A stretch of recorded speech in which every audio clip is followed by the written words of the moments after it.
Hello guys, welcome to my day channel. இன்றைக்கி எங்கள் பாட்டி எங்களுக்கு மைசூர் பாக் செஞ்சு தராங்க.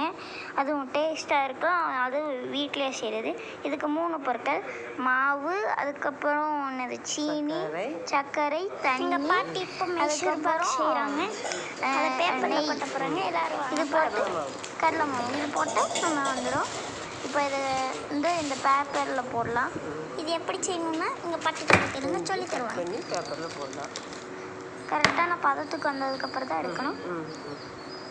மைசூர் பாக் ஓகே, டேஸ்ட்டான இது வரும்.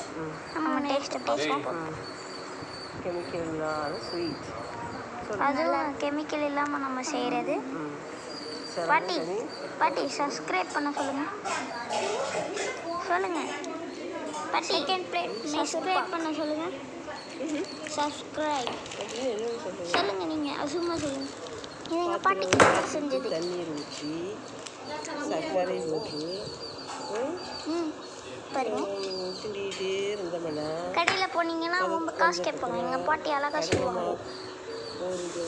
இன்னும் காய வைக்கணுமா பாட்டி? சர்க்கரைக்கு 1 கிலோ கடலை மாவு ஓகே. ஹலோ கைஸ், இன்னைக்கு பதத்துடனே அடுப்பு ஆஃப் பண்ணி ஒரு தட்டு நெய் தடவி எடுத்து ஊற்ற வேணும். அதுக்கப்புறம் கட் பண்ணி சின்ன சின்னதாக கட் பண்ணி ஒரு பேப்பரில் கொட்டி எடுத்துட்டு மைசூர் பாக். ஓகே, எல்லாரும் சப்ஸ்கிரைப் பண்ணிடுங்க.